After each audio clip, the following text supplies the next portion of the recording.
साहब मुझे भीख दे दो। अरे ये तो मेरी मम्मी की आवाज है। मुझे कुछ खाने को दे दो, 2 दिन हो गए मैंने कुछ भी नहीं खाया।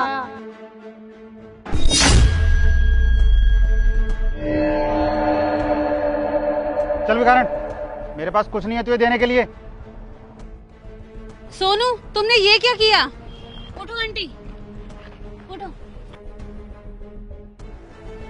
माफी मांगो इनसे। मैंने कहा ना माफी मांगो इनसे। तुम बुजुर्गों के साथ ऐसा व्यवहार करते हो तभी तुम्हारा कोई काम सेट नहीं होता है। मुझे माफ कर देना सिया, चलो वैसे भी हम बहुत लेट हो रहे हैं। हाँ हाँ ठीक है।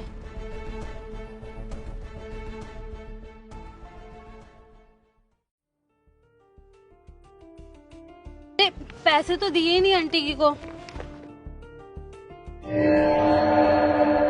अरे ये तो मेरा बेटा है। ये लो आंटी जी, कुछ खा लेना। पैसे? इसके हाथ का तो मैं पानी भी ना पीऊं। और सुन बेटे, मेरी ये बद्दुआ है, तू कभी आगे नहीं बढ़ पाएगा। अरे अरे आंटी रुको, ये क्या बोल के जा रही हो?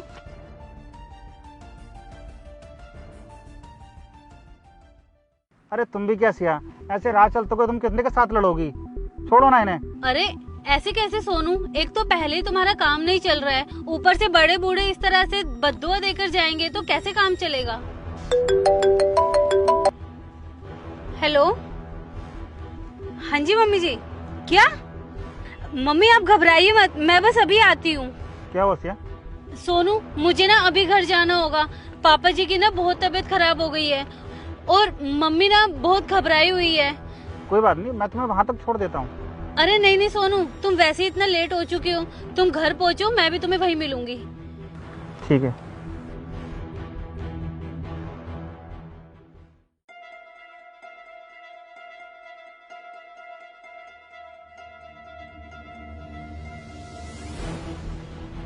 ये क्या बदतमीजी है आंटी जी, एक तो मैं पैसे देकर आपकी मदद कर रही थी, ऊपर से आप हमें ही बद्दुआ देके जा रही हो। तुम रहने दो बेटा, मुझे तुझसे कोई बातें नहीं करनी है। लेकिन मुझे आपसे बात करनी है। आप मुझे बताओगे कि आपने उसको बद्दुआ क्यों दी? बार बार क्यों पूछ रही हो? मैंने आपको बद्दुआ थोड़ी दी है। आप रहने दो, जाओ यहाँ से। आंटी जी आपने मुझे बद्दुआ नहीं दी, लेकिन जिसको आपने बद्दुआ दी है वो मेरा होने वाला पति है, इसलिए मेरा ये जानना बहुत जरूरी है कि आपने उनको बद्दुआ क्यों दी। अच्छा, वो तुम्हारा होने वाला पति है, तब तो तुम्हारा सब जाना बहुत जरूरी है। अब तो मैं तुम्हें सब बताऊंगी। अच्छा माँ, मैं अब चलता हूँ।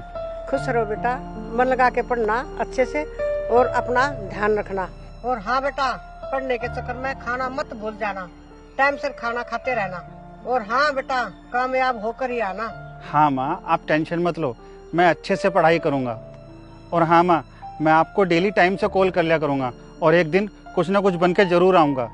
ठीक है, अब मैं चलता हूँ।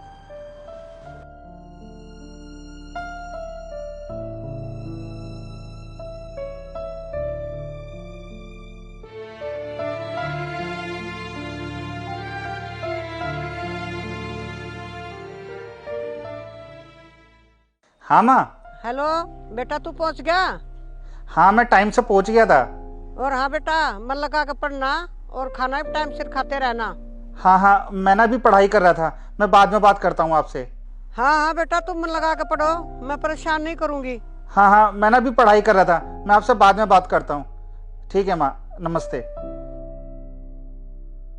भैया मेरे रिजल्ट देख दोगे?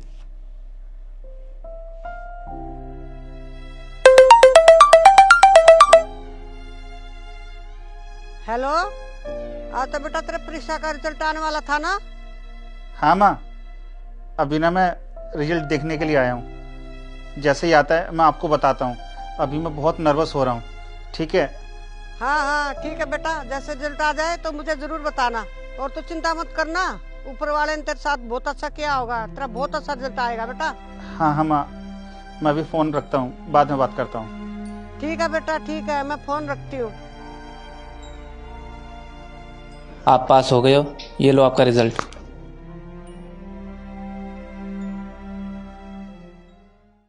दो दिन हो गए मेरे बेटे का कॉल भी नहीं आया और उसका तो रिजल्ट भी आने वाला था।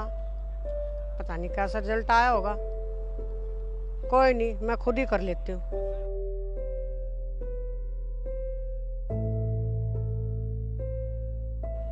स्विच ऑफ, लगता है इंटरव्यू में कहीं बिजी होगा।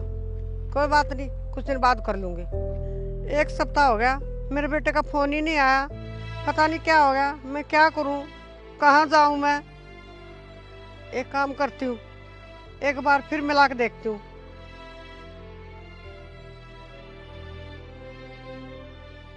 इसका फोन तो अभी भी बंद है। क्या करूं मैं? कहीं खराब तो नहीं हो गया मेरे बेटे का फोन? क्या करूं मैं? किसी मुसीबत में नहीं मेरा बेटा? कहाँ जाऊं मैं, किससे पूछूं? क्या करूं, 1 महीना हो गया मेरे बेटे का तो फोन भी नहीं आया, और जितना था मेरे पास वो मैंने अपने बेटे की पढ़ाई में लगा दिया। अब मेरे पास इतने पैसे भी नहीं मेरा गुजारा हो जाए। ऐसा करती हूँ, अपने बेटे के पास चली जाती हूँ और मैं उसी के पास रह लेती हूँ, मेरी चिंता भी खत्म हो जाएगी। भगवान, मेरा बेटा जहाँ भी हो उसे खुश रखना और सही सलामत रखना। भगवान, मैं अपने बेटे के पास जा रही हूँ। बेटा, मैं आ रही हूँ। तब से बेटा मैं यहीं रहती हूँ और भीख मांग मांग अपना पेट भरती हूँ। अच्छा आंटी जी, तो ये बात है। आप एक काम कीजिए, आप मेरे साथ चलिए, मैं उसको सबक सिखाती हूँ। चलिए आंटी जी, ध्यान से आंटी जी। सिया, तुम यहाँ? तुम तो मम्मी के पास गई थी ना? और वो अब अंकल जी की तबीयत कैसी है? हाँ सोनू, अब वो बिल्कुल ठीक है, और मैंने मम्मी को भी कहा है उनका ध्यान रखने के लिए। वैसे तुम्हें एक काम वाली की जरूरत थी ना, मैं एक आंटी को लेकर आई हूँ। ठीक है, तो उन्हें अंदर बुलाओ। आइए आंटी जी, अंदर आ जाइए। सिया, तुम इस भिखारन को घर में क्यों लेके आई हो? तुम्हें पता नहीं है सुबह इसने हमें बदुआ दी थी? छोड़ो ना सोनू, वैसे भी तुम्हें एक काम वाली की जरूरत थी और इनको काम की, तो ये यही काम कर लेंगी। देखो सिया, हमें कोई नौकर वो करनी चाहिए, भगाओ इसको यहाँ से। अरे सोनू, क्यों बेकार में गुस्सा कर रहे हो? और वैसे भी ये बहुत अच्छा काम करती है, और तुम जो बोलोगे ना ये वो सब काम करेगी। मैं तुम्हें दिखाती हूँ। आंटी जी, सोनू जहाँ पर खड़े हैं ना वहाँ जाओ और इनके पैर चाटो। हाँ हाँ, जाओ।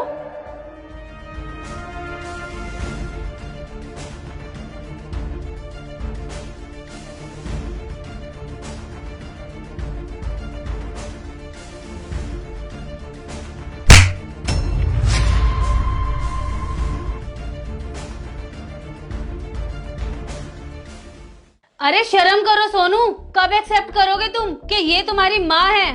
कब एक्सेप्ट करोगे? जब ये तुम्हारा पैर चाट लेती, या तब भी एक्सेप्ट नहीं करते तुम? किस माँ की बात कर रही हो? उस माँ की जिसने कभी मेरी कोई ख्वाहिश पूरी नहीं करी। अगर आज मैं कामयाब हो गया हूँ, मेरे पास घर है, गाड़ी है, सब कुछ है, तो आज मेरी माँ मेरे पास आ रही है। हाँ बेटा, मैं मानती हूँ मैंने तेरी कोई भी ख्वाहिश पूरी नहीं की, पर तू ये समझ मैंने तेरे को कैसे पाल पोस के इतना बड़ा किया। मैंने तेरी सारी जिम्मेदारी उठाई और पढ़ाया लिखाया और तुझे इस काबिल बनाया। तूने बेटा मेरे को एक बार बोला था, माँ मुझे बाहर पढ़ना है, मैंने तेरे लिए सारे इंतजाम किए और तुझे बाहर पढ़ाने के लिए भेजा। बेटा, ना हमारे पास घर था, ना हमारे पास पैसा था, लेकिन मैंने तुझे पढ़ाने के लिए वो सब कुछ किया जो मैं कर सकती थी।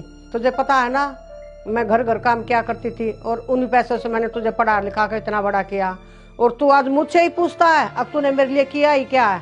बेटा, मैंने तुझसे मांगा ही क्या है? मैं तो हमेशा यही चाहती हूँ तू हमेशा खुश रहे। बेटा, मैंने धन दौलत के लिए तेरे से रिश्ता नहीं जोड़ा। एक माँ हमेशा यही चाहती है उसका बेटा खुश रहे और कामयाब हो। और बेटा, तूने तो मेरा फोन ही उठाना बंद कर दिया, तेरी कोई खबर भी नहीं मिल रही थी। एक माँ परेशान होगी अपने बच्चे के लिए, और ढूंढते ढूंढते मैं यहाँ तक आ गई। मुझे क्या पता मैं यहाँ आऊंगी तो तू मुझे पैरों से मारेगा। मैं तो अपनी गरीबी में ठीक थी, मैं तो वहीं जा रही हूँ, मुझे माफ करना। रुक जाओ आंटी। सोनू, अब तो तुम शर्म कर लो। तुम बचपन से तो नहीं कमाने लग गए थे ना, बड़े होके ही कमाना शुरू किए। और तुम्हें कमाने लायक बनाया किसने? इन्होंने। तुम भूलो मत, पाल पोस कर तुम्हें तुम्हारे माँ बाप ने इतना बड़ा किया, और तुमने इनके बुढ़ापे में इनके साथ क्या किया? इनको लात मार के घर से बाहर निकाल दिया। और हाँ, अब मुझे समझ आया कि तुम्हारा काम धंधा क्यों नहीं चलता। अरे जो इंसान अपने माँ बाप का दिल दुखाएगा वो कैसे कामयाब हो पाएगा। और हाँ आंटी जी, आपको कहीं जाने की जरूरत नहीं है, मैं इतना तो कमा ही लेती हूँ कि आपका अच्छे से ख्याल रख सकूं। तो आज से आप मेरे साथ ही रहेंगी। और हाँ सोनू, तुम्हारे और मेरे बीच में जो भी रिश्ता था ना वो आज से खत्म होता है। चलो आंटी, आप मेरे साथ चलो। सिया, मेरी बात तो सुनो।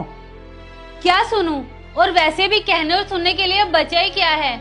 जो इंसान अपने माँ बाप का नहीं हो सकता ना, वो किसी का नहीं हो सकता।